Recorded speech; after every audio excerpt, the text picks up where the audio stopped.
대체할 수 없는 정통 경제방송 박근영의 데일리 힌디 시간입니다. 4월 15일 화요일 방송입니다. 좀 전에 제가 이비인후과를 갔다 왔는데 목이 심하게 부었다고 합니다. 요즘에 좀 신경을 써서 그런지 역시 이 신경성 스트레스는 어쩔 수가 없네요. 어디가 고장이 한 군데가 나는 것 같습니다. 오늘 방송 중에 약간 목소리가 조금 힘없이 들린다 하더라도 양해를 좀 부탁드리고요. 최대한 힘을 내서 하겠습니다만, 조금 지금 목 상태가 조금 며칠 동안 좀 조심을 해야 될 것 같습니다. 이렇게 시장이 하도 변동성이 크기 때문에, 장중에 받는 전화도 꽤 있고, 또 전화 한 통화 붙잡으면 굉장히 오래 또 통화를 하시는 고객들도 계셔서, 대응을 하느라 여러 가지 좀 애로가 좀 있는데, 그래도 해야죠. 그래서 날씨도 어제 좀 추웠고 날씨가 조금 오늘은 풀렸습니다만 찬바람 불고 하다 보니까 목이 좀 많이 부었다고 하네요. 여러분들도 인후염이나 이런 쪽 되게 조심하시면 좋을 것 같습니다. 매일 또 쉬지 않고 되도록이면 제가 빠지지 않고 방송을 계속 하려고 이렇게 열심히 하는 그런 생각도 또 있기 때문에 좀 아프다고 피하지 않겠습니다. 그래서 목이 좀 아프더라도 그래도 터지게, 목청 터지게 또 해봐야 되겠죠? 그래야 또 힘을 낼 수 있으니까요. 자, 그러면 시장 이야기 간단하게 드리고 섹터별로 말씀드리는데 오늘은 준비된 섹터 관련된 이슈가 한 13개 정도 됩니다. 그래서 좀 갈 길이 좀 머네요. 시작을 좀 해보도록 하겠습니다. 자, 코스피는 8.62포인트 상승 출발을 보였습니다. 장 초반에 반도체와 소부장 소폭 상승 출발한 가운데 가스관 사업, 강관, 그리고 중소형 철강, 자동차와 부품, 피팅 밸브, 전선과 전력 설비, 카지노, 종합 상사, 건설, 로봇 등 강세 출발 보였습니다. 미국 주식시장은 하락세를 보였습니다. 전반적으로 최근에 시장 금리 하락에 자동차 관세 우려가 경감되는 모습이 있었고요. 소폭 반등세가 나오기도 했는데 관세 및 경기 침체 우려는 지속되고 있고 빅테크 자동차 업종이 상승하면서 또 지수 상승을 미국 시장도 이끌었습니다. 특히 자동차 업종 관련해서 부품 관련된 이슈가 조금 있었죠. 트럼프가 11일 관세 청발 스마트폰 포함 PC 상호 관세 예외 소식은 또 영구적인 것이 아니고 품목별 관세 부과라고 발언하면서 상당히 또 단도리를 하는 모습을 보이기도 했습니다만 이제 좀 트럼프의 관세 관련된 위협 이런 것들은 조금 힘이 빠지는 모습이에요. 자동차 부품에서 안도감을 또 줬습니다. 다음 달 발효될 자동차 부품, 자동차는 이미 발효가 됐고요. 자동차 부품 관련해서 관세 경감을 또 시사했기 때문에 이런 것들이 또 영향을 받았습니다. 레이 달리오가 빌 에크만 등 그 유명 투자자들이 관세 우려가 발언이 지속되고 있는 모습이고 관세 조정이 없다면 경기 침체 유력하다는 우려를 나타내는 이야기들이 좀 많이 나오고 있습니다. 코스피는 시장 금리 하락에 아시아 주식시장 대부분과 함께 견조한 모습을 나타냈고 관세에 따른 업종별 방향성 바뀜이 지속되고 있습니다. 외국인들은 현선물 방향성이 엇갈렸는데요. 오전 기준 외국인들은 현물 400억 정도 오전 기준 순매도가 나오긴 했습니다. 규모는 미미했는데 선물은 2,800개항 이상 순매수를 보이면서 현선물 포지션이 좀 다르게 엇갈리는 모습을 외국인들이 보였습니다. 업종별로는 자동차와 금융, 유틸리티, 기계업종 상승을 보였고 헬스케어와 산업재는 이제 조선과 방산 쪽 그리고 화장품 업종은 다소 좀 하락세가 나타나는 종목들을 보였는데요. 강관 업종 같은 경우는 산업부 2차관이 미국의 알래스카 LNG 관련된 출장 예정이라는 소식이 들렸습니다. 관세 협상 수단으로 사용될 전망이고요. 관련주가 올라왔고요. 피팅과 밸브, 강관 업종, 이런 자원 개발 이런 쪽이 좀 올라왔고 관세 협상 관련해서는 정부가 관세 협상 카드로 조선과 LNG 등 한국이 강점이 있고 미국이 협력을 요하는 분야 관련해서 이슈가 계속되고 있습니다. 자동차는 트럼프 관세 발언에 이어서 미국이 GM 3.5%, 포드가 4.1% 등 반등을 주었고요. 특히 부품 업종이 SL 등의 자동차 부품주로 긍정적인 영향을 받았습니다. 코스닥은 제약바이오 약세에도 무역 협상 기대가 있었고 AI 투심 개선이 지수 하단을 지지했고요. 최근 지수 상승을 견인한 제약바이오는 브릿지바이오 임상 이상 실패 소식에 투자 심리가 어느 정도 좀 위축이 됐고 지수 하방 압력을 좀 주기는 했습니다. 전반적으로 봤을 때는 엔비디아의 700조 원 규모의 AI 인프라 구축 투자에 AI 밸류체인 투자 심리가 또다시 개선되면서 AI 관련된 종목들도 좀 움직였고요. 반도체 소부장과 그리고 전선과 전력 설비 관련주가 다시 한번 상승세가 나타났습니다. 두산 로보틱스는 휴머노이드 사업 진출 소식에 로봇 관련주 강세를 이끌었고요. 하이젠 R&M, 레인보우 로보틱스 등과 관련된 로봇 관련주들이 꽤 올라왔고요. 국내 증시 오후장에는 기관 순매수가 확대되면서 상승 흐름이 지속됐습니다. 4월 초 변동성을 키운 관세 우려 이 부분들이 점차 완화되면서 코스피의 긍정적인 흐름이 지속됐고요. 반도체 의약품에 대한 무역 확장법 조사를 시작했다는 보도가 발표됐지만 이미 시장에 알려졌던 내용이기도 하고, 그리고 이전과 같은 일방적인 관세 통보가 아니라 조사 시작 명령 수준에 그쳤다는 점에서 오히려 반도체 업종 등에는 단기 안도감이 좀 더 유입되는 그런 모습을 보였습니다. 정부에서는 필수 추가 경정 예산안을 당초 발표한 10조 원에서 12조 원으로 증액한다는 말이 나왔고요. 특히 미국의 품목 관세가 예고된 반도체 산업에 대한 지원을 기존 26조에서 33조 원으로 대폭 상향 조정을 했습니다. 재정도 26년까지 4조 원 이상 투입할 방침 등을 공개를 했습니다. 정치적인 불확실성도 해소되고 달러 약세 동반되면서 달러 원 환율도 어느새 1,420원대까지 하락 안정된 상황이고요. 정부 재정 정책 기대감이 또 유입되면서 상승에 좀 더 힘을 실어주는 모습이었습니다.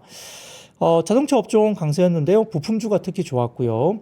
트럼프 대통령이 자동차 기업들의 미국 내에 생산기지 구축에 시간이 필요하다고 하면서 일시적인 관세 면제를 시사했습니다.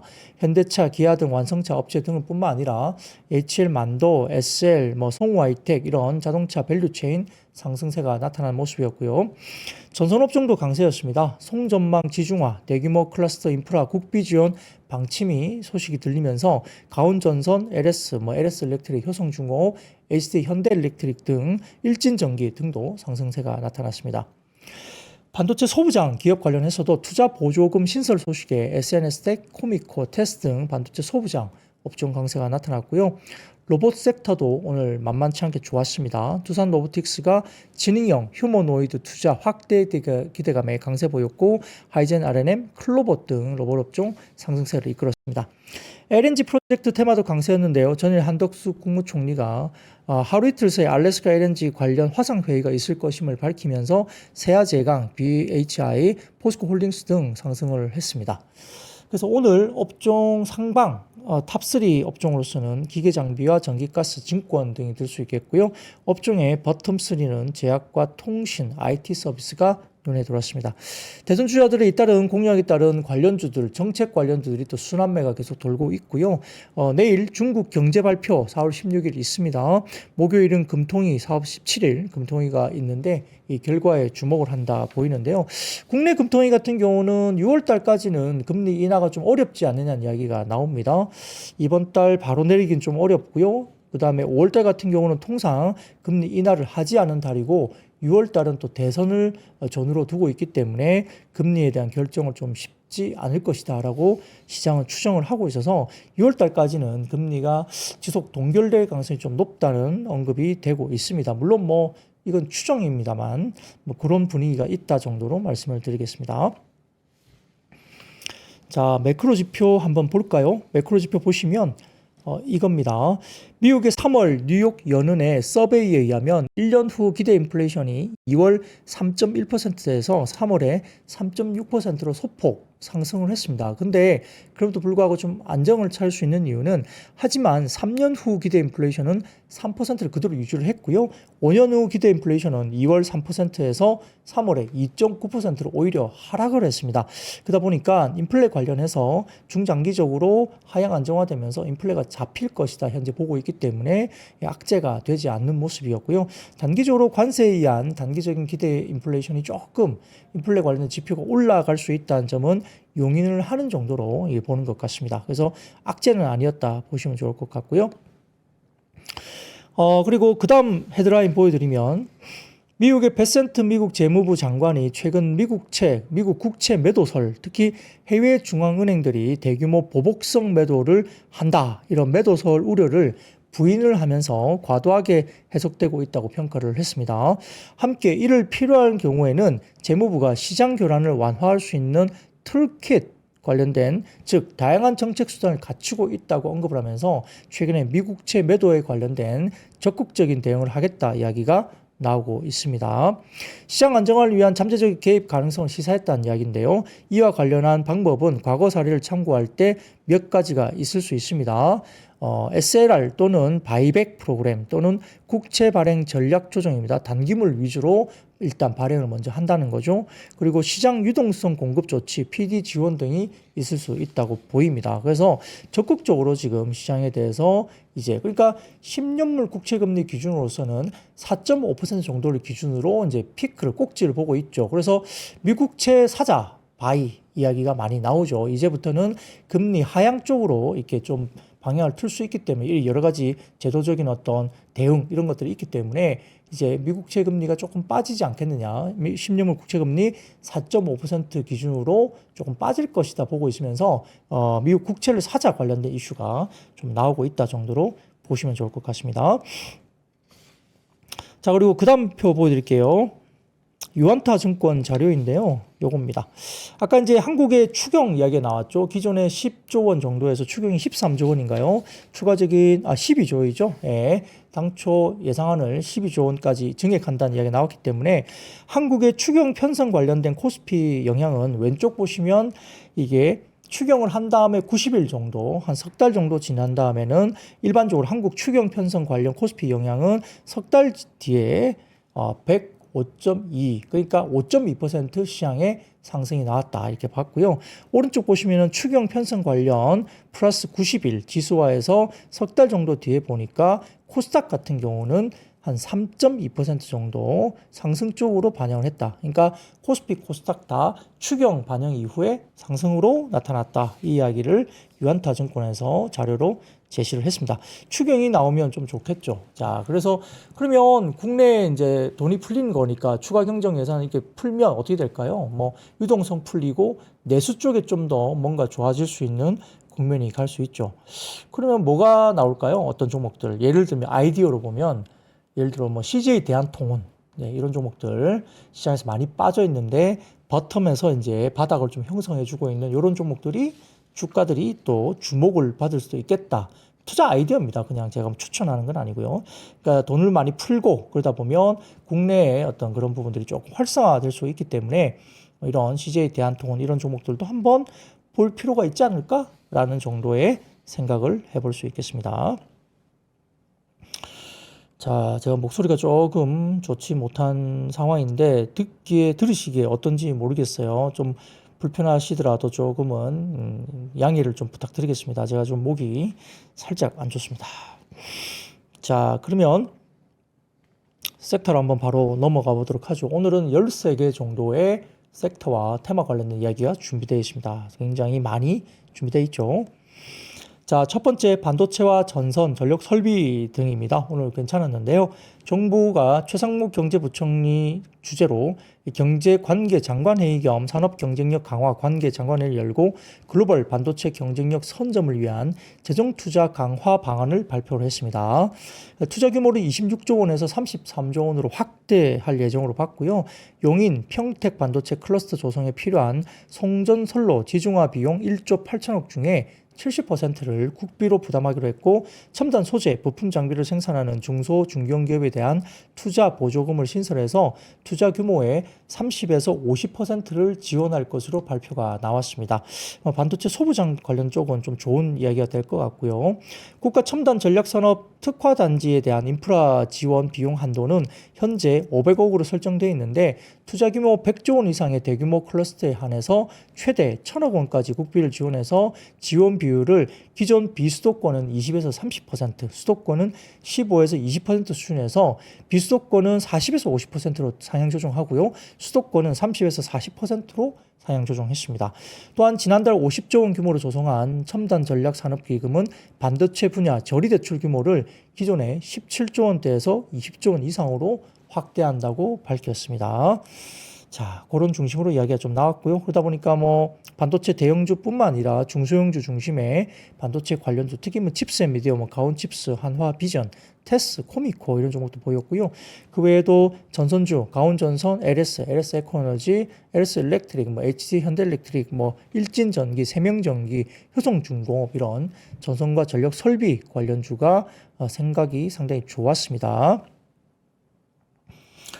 자, 그래서 뭐 그런 것들 중심인데 전선과 전력 설비 쪽은 변압기 쪽에 대한 뭐 JP모건이나 여타 해외 쪽 IB 쪽의 리포트를 보면 뭐 경기가 조금 우려가 된다고 해서 전력 인프라 송전망 관련된 부분들은 별로 영향이 없다라는 리포트가 꽤 나왔죠. 국가 인프라 산업이기 때문에 경기가 조금은 하강 조정된다고 해서 이 인프라 사업에 대한 부분들이 영향이 거의 받지 않고 그대로 예상대로 그대로 집행이 될 것이다 이야기 나오고 있고 또 연방 정부에 관련된 지원금이 이제 론 같은 게 상당히 좀 많이 빠질 수도 있다 이런 것들에 대해서 우려가 있다는 점인데 연방 정부 중심의 토지가 한 5% 미만 정도로 적용이 되기 때문에 이런 부분들에 대한 론에 대한 우려가 그렇게 영향이 별로 없다라는 이야기도 나오고 있고요 등등 포함해서 그리고 중대형 변압기 같은 경우에는 신흥국이나 중국 쪽에 어떤 뭐 값싼 제품이 들어오면서 가격이 빠질 우려가 있지 않느냐 이야기를 하지만 중대형 변압기 쪽의 기술력이라든지 이런 부분들 때문에 허들이 굉장히 높다는 거고 또 국가 인프라 산업과 관련된 투자이기 때문에 검증되지 않은 신규 어떤 뭐 업체를 새롭게 들어오면서 대규모 발주를 하기는 상당히 어렵다 이런 논리로 전력 산업 이런 쪽에 관련된 전력 설비 이쪽은 상당히 기존의 경쟁력이 굉장히 높을 것이다. 그리고 우리나라 같은 경우는 HD 현대일렉트릭이나 효성중공업 등이 반도점 관세에 관련된 0% 이렇게 적용을 받았죠. 자, 그렇기 때문에 뭐 그런 걸 본다면 그리고 특히 지난 4분기에 좀 아쉬운 실적 발표를 했던 HD 현대일렉트릭 같은 경우는 이번 1분기가 어닝 서프라이즈 가능성이 굉장히 높다라고 평가를 받고 있어서 주가가 많이 빠진 상태에서 좀 지켜봐야 되는 종목이 아닌가라고 이야기를 하고 있는 것 같습니다. 자, 그런 것들 중심으로 전선과 전력 설비 쪽은 다시 한번 뭐 쳐다볼 만한 그런 상황이 아닌가 이렇게 생각이 듭니다. 그런 것들 중심으로도 좀 한번 잘 지켜보시면 좋겠습니다. 네, 목소리에 대해서 크게 문제가 없다는 말씀 많이 주시네요. 자, 그렇게 보시고요. 자, 그러면 두 번째 섹터로 한번 넘어가 보도록 하죠. 자동차와 부품주 오늘 상승세에 나타났습니다. 역시 자동차 부품에 대한 추가 관세 이외를 시사하는 발언을 트럼프 대통령이 내놓았습니다. 트럼프 대통령은 백악관 집무실에서 일시적인 관세 면제를 검토하는 특정 물품이 있느냐는 취재진의 질문에 자동차 업체 일부를 돕기 위한 무언가를 검토하고 있다면서 자동차 업체들이 캐나다와 멕시코에서 생산하던 부품을 미국에서 만들기 위해서 전환하고 있지만 시간이 조금 필요하다. 뭐 조금 필요한 게 아니죠. 엄청 필요하겠죠. 그래서 관련된 부분에 대해서 자동차 부품에 대한 관세 완화를 시사했습니다. 여기에 따라 포드도 4.07, GM도 3.46, 스텔란티스가 5.64% 등의 자동차 관련된 주라든지 테슬라, 리비안 등 전기차 관련주도 일단 상승세를 나타냈는데 상대적으로 테슬라 관련된 상승폭은 거의 이제 적었습니다. 테슬라는 강보합 정도로 마무리했죠. 그래서 오늘 자동차나 부품 업종들이 일단 주가들이 올라오기도 했는데요. 자, 삼성증권에서 이와 관련해서 자동차 관련된 관세 유예 가능성 관련해서 최악을 통과 중인 자동차 업종이라는 제목으로 이제 코멘트를 했습니다. 자, 그래서 신차와 중고차는 미국 소비자 물가의 8에서 10% 비중을 차지하고 있는데 3년 전 반도체 부족 사태를 겪으면서 신차 가격은 25%, 중고차 지수는 2배 상승한 바가 있다고 밝혔습니다. 자동차 25% 관세는 어떠한 방법을 통해서든 낮아질 것으로 예상을 했고요. 또한 제조업 리쇼어링을 독려하기 위해서 인센티브도 예상을 한다고 밝혔습니다. 트럼프 대통령의 임기는 4년인데 내년에는 중간선거가 또 있어서 강력하게 밀어붙이기가 좀 힘들다라고 보는 것 같고요. 관세라는 채찍만으로 미국의 대규모 투자를 결정하기가 굉장히 어렵기 때문에 이것도 가시성이 없다는 이야기를 굉장히 낮다는 이야기를 합니다. 자동차 업종의 최악은 좀 지나가고 있는 것이 아니냐라고 평가를 했습니다. 당연하죠. 트럼프 같은 경우가 지금 중간 선거가 있기 때문에 이를 의식할 수밖에 없죠. 그 중국이 지금 버티는 이유도 중국은 중간 선거가 없죠. 그런데 미국은 중간 선거가 있습니다. 아마 트럼프가 좀 더 불리한 위치에 차지하고 있기 때문에 초반에 굉장히 좀 센 척을 하지만 중국은 알고 있다는 거죠. 그래서 중국이 섣불리 지금 뒤로 물러서지 않고 그리고 또 트럼프가 계속적으로 전화기 쳐다보면서 언제 전화 오나 기다리고 있겠지만 시진핑 주석은 아마 전화를 당분간 안 할 가능성이 높죠. 자, 그렇기 때문에 불리한 것은 트럼프입니다. 그렇기 때문에 그렇게 지금 상황을 이야기를 하고 있는 상황인 것 같고요. 자, 그래서 최악을 지난 자동차 섹터에 대해서 삼성증권에서는 현대차 주가는 12개월 트레이딩 기준으로 PER이 밸류에이션이 3.3배까지 빠졌다는 겁니다. 2020년 2월 팬데믹 초기에 PER이 5.8배였다. 그리고 기아 주가는 12개월 트레이딩 기준으로 PER이 3배까지 빠졌는데요. 2020년 2월 팬데믹 초기에 PER 4.6배였고요.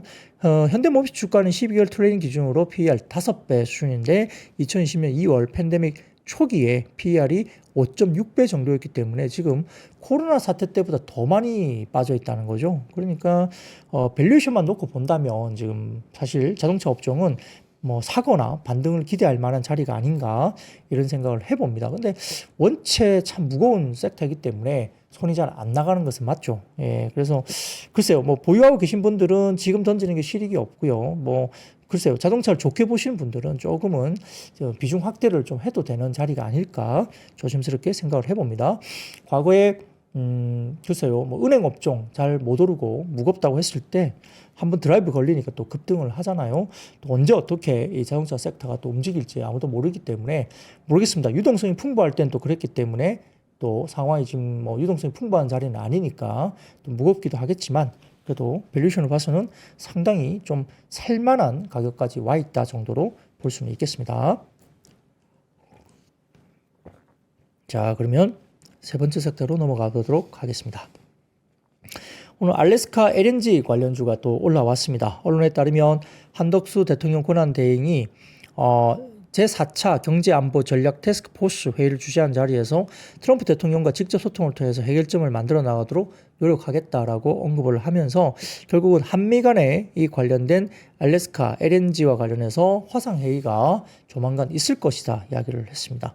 우리가 이제 가장 또 이것에 대해서 무역 협상 조건으로 이야기를 할 수 있는 하나다라고 이야기를 하는 것 같고요. 미국의 트럼프 행정부의 무역 협상을 이끄는 스캇 베센트 재무장관이 14일 현지 시간 블룸버그 TV 인터뷰에서 지난주에는 베트남, 16일 수요일에는 일본, 다음 주에는 한국과의 무역 협상이 있다고 하면서 협상은 빠르게 진행될 것이라고 밝혔다고 합니다. 그래서 알래스카 합작투자, LNG 합작투자 관련해서 논의한다라고 나오기 때문에 지금 일부 가스관 사업, 그리고 중소형 철강주, 그리고 강관업체, 피팅 밸브, 그 다음에 셰일가스, 뭐 이런 자원개발 뭐 관련된 종목들이 주가들이 움직이고 있는데 알래스카 LNG 관련된 쪽을 좀 생각해 보면 이게 사업성이 있다 없다 말들이 많아요. 그리고 과거에 해외 쪽에서도 분석 리포트를 좀 보면 이게 적어도 뭐 투자를 대규모로 또 해야 되고 두 번째 대규모를 투자했는데 실질적으로 움직일 수 있는 시간은 아마 한 5, 6년 뒤에 실질적으로 이게 가동이 될 거라 보는 거죠. 그러면 트럼프 임기가 끝나고 난 뒤입니다. 그러면 만약에 정권이 바뀌고 대통령이 다른 당에서 뽑혔을 경우에는 이게 5, 6년 뒤에 가동될 때 이게 어떻게 될까라는 의문이 있다는 거죠. 그래서 굉장히 좀 우려스럽다. 그리고 알래스카 관련된 이 부분이 경제성이 너무 좋으면 이걸 주겠냐는 거죠. 지네들이 다 할 텐데 왜 외부 투자를 유치하려고 막 이렇게 안달을 할까라는 이야기들이 나오고 있습니다. 이건 제 이야기가 아니고 해외 쪽에서 나온 리포트예요. 예, 그래서 약간 이 부분에 대해서 좀 부정적인 리포트도 꽤 나와 있습니다. 이 알래스카 LNG 사업에서. 그래서 뭐 우리나라 같은 경우는 지금 무역 관세 협상 관련된 어떤 투자를 좀 하면서 알래스카 LNG 투자를 하면서 뭔가 관세를 좀 이끌어 나가는 협상을 이끌어 나가는 하나의 방법 중에 하나로 좀 이야기되고는 있는데 일단은 이 투자 관련해서 그렇게 긍정적으로 보시하는 쪽도 꽤 있다라고 보는 거죠. 근데 주가는 움직입니다. 예전에 대왕고래도 뭐 일부에서 대왕고래가 이제 거짓이다라고 이야기를 하는 쪽이 많았지만 또 주가는 초기에 움직였거든요. 뭐 그렇기 때문에 뭐 그런 과정에서 지금 관련주가 움직인다고 볼 수는 있는데 알래스카 LNG 관련된 쪽은 또 너무 많이 주가가 움직인 이후에 신규로 아마 매수가 또 들어갔을 경우에는 아까 말씀드렸던 이게 어떤 뭐 수익성 뭐 관련된 실제로 이게 투자 가치가 있는지 이 부분에 대한 논란이 생기면 또 주가가 상당히 많이 빠질 수도 있습니다. 제자리로 또 내려올 수 있기 때문에 신중하게 생각해서 투자를 좀 하셔야 될 것 같아요. 근데 지금은 이제 어떤 초기이기 때문에 주가는 또 움직입니다. 초기이기 때문에 뭐 아까 말씀드렸던 대왕고래도 초기에 움직였잖아요. 네, 된다 안 된다 말도 많고 사기다 이런 말도 있었지만 시장에서 그럼에도 불구하고 일단 주가는 일단 쏘았습니다. 위쪽으로. 뭐 그래서 아마 이쪽도 아마 초기이기 때문에 아마 이런 쪽에 휴스틸, 뭐 넥스틸 뭐 이런 종목들까지도 주가들이 일단 움직일 수 있다. 뭐 그게 이제 주식시장이죠. 예. 근데 조심은 하셔야 돼요. 조심은 하셔야 됩니다. 실효성에 대한 부분들은 논란이 있습니다. 분명히 논란이 있고요. 예, 정부가 어떻게 지혜롭게 이 부분을 잘 풀어나갈지 지켜볼 일입니다. 자, 그러면 네 번째 섹터로 한번 넘어가 보도록 하겠습니다. 자, 로봇과 AI 쪽 상승 쪽이 나오는데요. 김민표 두산 로보틱스 대표가 전일 경기 성남시 분당 두산타워에서 열린 타운홀 미팅에서 하드웨어 중심으로 편제됐던 사업을 지능형 로봇 솔루션을 전환하는 한편 휴머노이드 기술 확보를 위한 투자도 병행하겠다고 밝혔습니다. 지능형 로봇 솔루션은 협동 로봇의 하드웨어 그리고 소프트웨어, 인공지능 기능을 통합한 형태로 간단히 설치 후 바로 운영할 수 있는 플러그 앤 플레이 제품이고요. 두산 로보틱스는 먼저 제조 분야의 자동화 관련된 지능형 로봇 솔루션을 연내 출시하고 단계적으로 분야를 확대해 나갈 계획으로 밝혔습니다. 또한 올해 하반기에는 AI와 소프트웨어와 휴머노이드 R&D 조직을 신설하고 최적의 로봇 연구개발 환경을 보유한 통합 R&D 센터도 구축할 것으로 밝혀졌습니다. 전략적인 인수합병까지 가능성을 타진하고 있기 때문에 두산이 또 상당히 이 부분에서 글쎄요, 상당히 좀 진심이죠. 예, 그래서 두산 로보틱스를 비롯해서 TXR 로보틱스, 코닉 오토메이션, 하이젠 R&M, 클로봇, 현대 모백스 등 관련된 로봇 관련주와 AI 관련주들이 주가들이 올라왔습니다. 뭐 로봇 관련된 쪽은 산업적으로나 그리고 우리 생활 측면에서 로봇이 좀 더 이게 우리가 실생활에서 느낄 수 있는 정도로 점점점 다가오고 있는 것이 맞는 것 같아요. 뭐 우리가 조만간 뭐 배달 로봇 등을 포함해서 산업용 협력 로봇도 마찬가지지만 우리가 실상생활에서 로봇이 점점점 이제 다가오고 있다는 느낌도 꽤 있습니다. 앞으로 우리가 실생활에서 느낄 수 있는 정도의 로봇이 이제 진화되면서 나오고 있기 때문에 이쪽과 관련된 분위기는 좀 더 투자라든지 주식적인 측면에서도 좀 더 이어질 수 있다는 점도 생각을 할 수 있는 상황이죠. 근데 가만히 생각해 보면 휴머노이드 로봇 한 대 집에 갖다 놓으시겠어요? 예. 저는 아직까지는 집에 가사도우미 등을 포함한 휴머노이드 로봇을 우리 집에 한 대 갖다 놓는 것이 뭐 우리가 뭐 가격을 떠나서 갖다 놓기가 좀 아직은 좀 불편합니다. 개인적으로는 조금 불편해요. 섬뜩할 것 같아요. 집에 한 대 갖다 놓으면 좀 섬뜩은 할 것 같습니다. 아직까지는 좀 개인적으로 그렇습니다. 여러분들 어떠신지 모르겠습니다. 자, 그러면 다섯 번째 섹터입니다. 화장품주가 오늘 일부 상승을 했고요. 주식 관련해서 움직였는데 K뷰티 업체 브랜드 파워 구축으로 관세 효과가 미미하다 분석이 되면서 오늘 일부 화장품주가 좋았습니다. 자, 삼성증권에서는 리포트를 통해서 화장품은 기본적으로 다른 재화에 비해서 가격 민감도가 낮다. 당연하죠. 한국 K뷰티는 북미 시장에서 중저가 포지션을 갖고 있습니다. 프랑스 제품이라든지 아주 고가 제품 라인이 아니고요. 북미 시장에서는 중저가 제품인데 한 10,000원 안팎으로 하는 제품들이 예를 들어 이걸 발라서 얼굴이 예뻐져요. 되게 좋은데 한 돈 1,000원 붙인다고 안 사겠어요? 그렇지 않다는 거죠. 그래서 기본적으로 다른 재화에 비해서 중저가 포지션을 가지고 있는 K 화장품은 가격 민감도가 낮을 수밖에 없고 소비액이 소득에서 차지하는 비중이 낮은 데다가 필수재이기 때문에 필수 소비재이기 때문에 상당히 가격에 대한 부분에서 관세가 붙여진다 하더라도 이 영향이 미미할 것으로 봤습니다. 게다가 경쟁 브랜드가 대체하기 어려운 독보적인 어떤 기술력, 지위 이런 게 있고요. 강한 브랜드 파워를 갖출수록 소비자는 가격에 둔감해지고요. 실제로 미국 정부 상호 관세로 K뷰티 업체들이 현지 생산 등 여러 가지 옵션을 두루 검토 중에 있고 브랜드 파워가 강력한 일부 업체는 가격 인상이 되면서 관세 부담을 소비자에게 전가할 수 있는 부분이 충분히 가능하다라고 밝혔습니다. 네, 실질적으로 미국 쪽에 현재 공장을 갖고 있는 쪽이 한국 콜마, 코스맥스 등등뿐만 아니라 실질적으로 인그로랩이나 이런 여러 가지 선 제품을 하고 있는 종목들이 이렇게 미국 현지에 공장을 갖고 있고 돌릴 것이다 이야기 나오고 있어서 그런 것들 이야기가 되고 있는데 다음 자료 한번 보여드릴게요. K뷰티의 미국향 수출액, 수출 단가입니다. 왼쪽 보시면 자료를 좀 올려주세요. 피디님. 올려주시면 단가도 미국향 수출 관련해서 성장이 계속적으로 나타나고 있는 모습이 보입니다. 피디님 자료 좀 올려주세요. K뷰티 관련된 자료입니다. 네, 이거죠. 왼쪽 보세요. 자, 왼쪽은 회색 막대 그래프는 수출 관련된 수출액이고요. 그 다음에 25년 같은 경우는 지금 이제 1분기 정도 지났기 때문에 살짝 올라와 있고, 파란색 실선이 수출 단가입니다. K뷰티 미국향 수출 단가입니다. 계속 올라가죠. 상당히 고무적입니다. 그리고 오른쪽 보시면 한국과 중국산 화장품의 미국향 수출 단가, 그리고 미국 CPI인데, 지금 아래쪽에 옅은 하늘색으로 보이는 게 미국 화장품 CPI입니다. 계속 올라가죠. 예, 계속 올라가고 있고요. 짙은 파란색 실선이 한국 화장품의 미국향 수출 단가가 계속 올라가는 게 보입니다. 붉은색 실선은 중국 화장품의 미국향 수출 단가인데, 중국 제품은 단가가 떨어지고 있죠. 경쟁력이 약하다는 이야기입니다.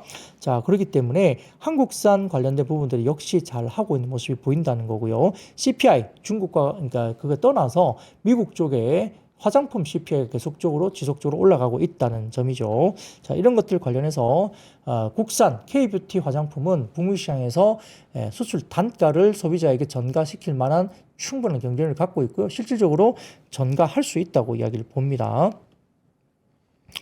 자, 그래서 25년 현재 수출 단가가 팬데믹 이전 19년 대비로서도 46%나 북미 시장에서 단가가 올라가고 있는 모습이 보이고 있고요. 동기간 중국 화장품의 미국향 수출 단가가 9% 하락하는 것과 비교한다면 상당히 큰 폭의 성장을 지속 이루고 있다고 볼 수 있습니다. 그래서 독보적인 브랜드 파워를 갖추고 있으면서 상하관세 일부가 소비자 가격에 전가되더라도 충분히 소비가 이렇게 둔화되지 않을 것이다라고 삼성증권에서 평가를 한 내용이 있습니다. 한국 콜마, 제가 지난번에도 말씀드렸죠. 최근에 상당히 모습이 좋습니다. 2분기가 아마 최대 성수기로 알려져 있고요. 선크림 재고 부분이 있기 때문에 선 제품 관련된 종목들은 좀 보셔야 된다. 2분기부터 재고 축적을 하기 때문이고요. 콜마나 코스메틱 등도 미국 현지 지금 공장 라인이 있기 때문에 관세 관련해서도 크게 문제가 없을 것이다 라고 이야기가 되고 있습니다. 그래서 오늘 아우딘 퓨처스나 인그루드 랩, 내추럴 엔도텍, 오가닉 티코스메, 그렇죠. 토니모리, 그 다음에 뷰티 스킨 이런 종목들도 상당히 주가들이 올라왔다 볼 수도 있습니다. 자, 그러면 그 다음 섹터입니다. 오늘 비만 치료제 관련주가 주가들이 올라왔습니다. 화이자가 현지 시간 14일 GLP-1 비만 치료제 다누글리프론 임상 개발을 중단했다고 발표가 됐습니다. 이번 개발 중단 결정은 아마 이게 먹는 비만 치료제 같은데요. 2023년 이후에 두 번째로 일부 환자에게 간 손상 가능성이 나타나면서 이제 이게 중단했다 불렸죠. 그러니까 경쟁사들의 주가가 어제 미국 시장에서 급등을 했죠.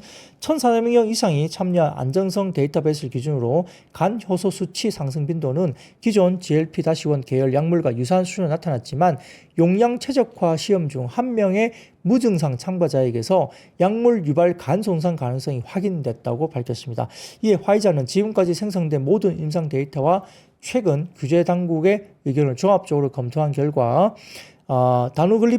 다누글리프론의 개발을 중단하기로 최종 결정했다고 밝히면서 미국 시장에서 아까 말씀드린 화이자 경쟁 업체들이 주가들이 급등을 했고요. 국내 같은 경우도 D&D 파마텍, 인벤티지랩, 나이백, HLB 제약, 올릭스 등 비만 치료제 관련주가 긍정적인 반응이 나타났습니다.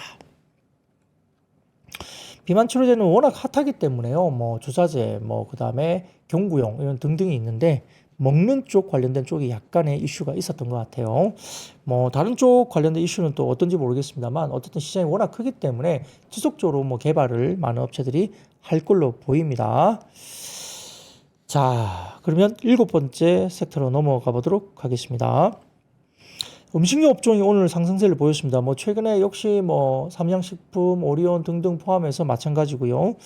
유안타증권이 보고서를 통해서 1분기 음식료 커버리지 7개사 어디를 커버하고 있냐면 유안타증권은 삼양식품, 농심, 오리온, 롯데웰푸드, CJ제일제당, 풀무원, 빙그레 이런 종목들 7개를 대상으로 연결 기준 합상 매출액과 영업이익은 각각 전년비 매출액은 4.1% 증가할 것으로 봤고 영업이익은 1.2% 증가할 것으로 봤습니다. 내수는 소비 경기 위축으로 인해서 외형 성장에 제한이 있었지만 고환율 기조 속에 미국향 수출 비중이 높은 기업 중심으로 실적 개선이 뚜렷하다고 밝혔습니다. 근데 또 아까 말씀드렸던 추경 이야기가 나오고 있잖아요. 12조 원 정도까지 추경이 나오고 있기 때문에 내수에서 또 음식료 필수 소비재가 주가가 또 좋을 수도 있습니다. 추후에. 자, 그래서 특히 1월에서 3월까지 국내 라면 수출 금액은 3억 4천만 달러로 전년비 27.2%나 급증을 또 했습니다. 미국 향은 전년비 32.3% 급증을 했고요. 전체 수출 증가세를 상회했다고 언급을 했습니다. 한편 환율이 고점 수준에서 유지되고 있기 때문에 1분기까지는 원가 부담이 일부 이어질 수 있겠지만 옥수수와 대두, 소맥의 어떤 선물 가격이 하향 안정세가 되고 있기 때문에 2분기부터는 일부 업체의 가격 인상 효과까지 본격적으로 반영이 되면서 수익성 개선 흐름으로 가셔야될 수 있다. 스프레드가 벌어진다는 이야기죠. 보통 이 곡물, 원자재 같은 경우는 음식료 업종 가운데 짧게는 3개월 그리고 길게는 6개월 정도 레깅을 합니다. 그게 뭐냐면 곡물 가격이 빠지면 그 뒤에 한 3개월에서 6개월 뒤에 가격 빠지는 것이 반영이 된다 보는 거고요. 가격 인상 효과는 뭐 바로 나타나겠죠. 그런 것들 때문에 2분기 이후부터는 일부 업체들이 가격이 인상되는 효과가 나타나고 곡물 가격이 빠졌기 때문에 그런 것들이 한 3에서 6개월 정도 뒤까지 가격 하향 안정세 효과가 나타날 수 있기 때문에 뭐 2분기 이후부터 좀 좋아지는 것이 아니냐 이런 이야기 조심스럽게 나오고 또 아까 추경 관련된 기본적으로 내수 관련된 부분들이 활성화될 수 있다는 점에서 음식료 같은 경우도 좀 지켜볼 필요가 있겠습니다. 자, 그러다 보니까 S&D 뭐 이게 그 라면 관련된 이 이슈죠. 예, 그리고 미트박스, 풀무원, CJ 프레시웨이, 네오크레마, 삼양사, 롯데 웰푸드 등 관련된 음식료 업종들이 주가들이 움직이긴 했습니다. 자, 그 다음 8번째 섹터입니다. 오늘 석유화학 업종 1분기 실적이 생각보다 그렇게 나쁘지 않아요 라고 리포트가 나왔습니다. 하나증권에서 보고서를 냈는데요. 석유화학 업체들이 1분기 실적은 선방할 것이다. 생각보다 나쁘지 않아요 라고 이제 리포트를 썼는데 LG화학이 가장 좀 좋을 것 같아요. LG화학은 컨센서스를 234%나 상회할 전망으로 지켜봤습니다. 자, 표를 먼저 보시면 좋을 것 같아요. 하나증권 자료인데 이거 말고 다음입니다. PD님. 화학과 태양광 업체의 영업이익 컨센서스 추정 비교인데 여기 보시면은 회색 막대 그래프가 컨센서스고요. 그 다음에 녹색 막대 그래프가 추정치입니다. 그러니까 회색보다 녹색 막대 그래프가 가장 좋게 나온 게 더 훨씬 좋은 거죠. LG화학은 시장 컨센을 234% 상회할 것으로 예상을 했고요. 이것은 LG 엔솔의 영향으로 볼 수 있습니다. 화학 사업은 전분기에 유사한 실적을 예상하고 있는 상황이고요. 이를 제외한 컨센 상회 업체는 롯데 정밀화학이 컨센서스 대비 21% 증가할 것으로 봤고요. 유니드 같은 경우는 컨센 대비 18% 증가할 것으로 봤습니다. 금호석유는 컨센 대비 15%, 효성 TNC는 컨센 대비 11% 상회할 수준으로 봤습니다. 아울러서 관세 전장에 따른 경기 둔화 우려와 구매 수요 지연으로 석유화학 시장이 여전히 불확실성이 있다고 이야기를 하고 있고 또 경기가 좀 약간 하향되고 있기 때문에 불확실성 여전히 상존을 하죠. 뭐 그렇긴 하지만 이구완신을 비롯한 강력한 중국의 부양책이라든지 관세 전쟁의 반사 수혜 또는 피해가 적은 제품군에 있는 게 뭐냐면 ABS나 PC 그리고 페놀 유도체 그리고 SBR, BR, NBL 그리고 가성과 탄산칼륨 등이 상대적으로 견조할 것으로 추정을 했습니다. 하나증권 리포트에 따라서 석유화학이 워낙 밸류에이션도 빠져있는 상태에서 생각보다 선방하는 실적 이런 것들 바탕으로 지금 괜찮아요 생각보다 이렇게 리포트를 내면서 오늘 반등이 좋다는 거고요. 아까 보니까 LG화학이 가장 서프라이즈율이 높고요. 그 외에도 추정치 대비 좋아지는 종목들이 꽤 있으니까 종목 좀 보시면 좋을 것 같습니다.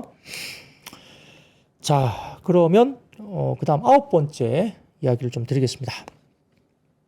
은행주가 오늘 일부 올라왔는데요. 삼성증권이 보고서를 통해서 이자 이익 소폭 증가 그리고 경상 충당금 증가 그리고 작년 1분기 중에 ELS 관련 손실에 따른 기저효과 등으로 은행들의 1분기 당기 순이익은 아마 전년비 대비 전체적으로 8.4% 증가할 것으로 봤습니다.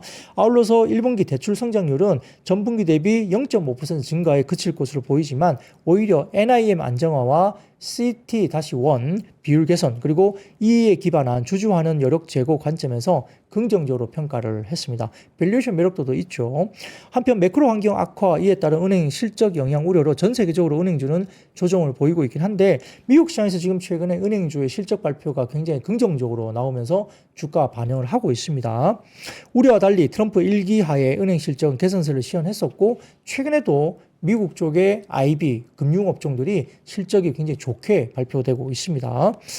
그래서 부동산 가격은 최근 시장 수요가 일부 확인되고 있고 은행들은 코로나19를 기점으로 보수적인 충당금 적립 기조를 유지하고 있고요. 트럼프 1기와 달리 현재 은행들은 경영진과 투자자 모두 주주하는 강화에 초점을 두고 있다는 점을 주목할 필요가 있다라고 리포트를 썼습니다. 그래서 은행 업종들이 경기 민감주 성격이 상당히 강하긴 하지만 보수적인 건전성 관리로 실적 부담은 제한적인 반면 매크로 우려가 완화될 경우에는 업사이드 기대가 상당히 크다라고 분석 리포트를 썼습니다. 상당히 배당 정책 관련된 부분들이 이제 체계적으로 진행될 것이기 때문에 주가 하방 방어 리스크가 상당히 제한된다는 관점에서 지금 상당히 긍정적인 접근이 가능하다라고 평가 보고서를 썼습니다. 은행 쪽은 최근에 조금 크게 주목을 못 받았지만 이 주주하는 정책이 강화되고 있기 때문에 또 매력이 있다고 볼 수도 있겠습니다. 자, 그런 것도 중심으로도 은행을 보시면 좋을 것 같고요. 자, 그 다음 10번째 섹터입니다. 우주항공주가 상승을 했습니다. 우주항공총과 외교부는 현지 시간 14일 미국 워싱턴 DC에서 제4차 한미 민간 우주 대화를 개최했다고 밝혔습니다. 트럼프 2기 행정부 출범 이후에 미국이 최초로 개최한 고위급 공식 양자 우주 대화인데 포괄적 전략 동맹국인 양국은 한미 우주 협력을 강화하기 위한 구체적이고 실천적인 방안을 논의했다고 설명을 했습니다. 양측은 한국의 아르테미스 프로젝트 참여 확대, 아르테미스의 하위 프로젝트인 CLPS, 이게 클립스인데요. 상업용 달 탑재체 운송 서비스입니다. 이게 참여 확대 방안을 논의했고요. 나사가 계획 중인 저궤도 상업 우주정거장 프로그램을 한국을 참여시키는 방안도 논의됐다고 밝혔습니다. 또한 한국이 개발 중인 지역 항법 시스템 KPS와 미국의 GPS 간 연동 방안도 논의가 됐다고 알려지고 있습니다. 그러다 보니까 캔코아 에어로스페이스와 루미르, AP 위성 태웅, 이노스페이스 등의 우주항공 산업 관련된 종목이 주목을 받았습니다. 자, 11번째 섹터입니다. 온라인 교육주 오늘 상승을 했는데 역시 최근에 정책 테마입니다. 대선 관련해서 정책 관련 쪽인데요. 언론에 따르면 더불어민주당과 국민의힘 양대 정당 모두 AI 기반 교육 강화 및 디지털 교과서 도입에 긍정적인 입장을 보이고 있다고 전해집니다.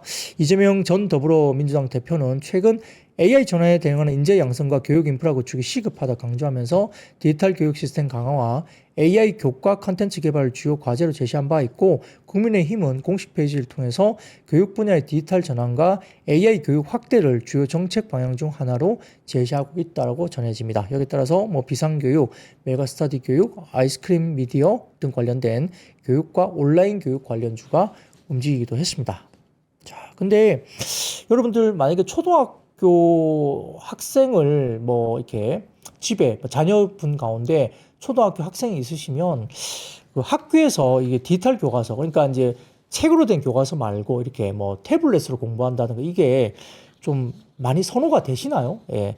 저희 집도 이제 초등학생이 이제 둘째가 초등학생인데 저희 집은 좀 선호하지 않거든요. 그러니까 교과서라 이제 책 같은 경우는 이렇게 클래식한 고전적인 책을 보면서 이렇게 읽으면서 하는 게 상당히 좀 저는 교육적으로 더 좋다고 개인적으로 생각하기 때문에 디지털 교과서나 디지털 북 이런 것들이 아이들한테 좀 뭔가 이게 좀 오히려 교육적인 측면에서 그리고 이 공부를 하는 어떤 아니면 독서에 대한 어떤 습관을 길러주는 입장에서는 썩 그렇게 저는 개인적으로 그렇게 어쨌든 모르겠어요. 선호되진 않습니다.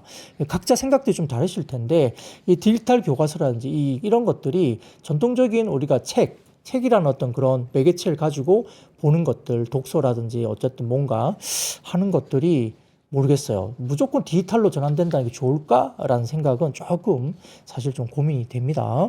모르겠습니다. 제가 보수적일 수도 있죠. 꼰대일 수도 있고요. 근데 생각들이 좀 다를 수도 있습니다. 예, 그래서 어쨌든 방향은 그렇게 가겠다고 정부가 생각은 하는데 잘 모르겠어요. 예, 책을 붙잡고 있는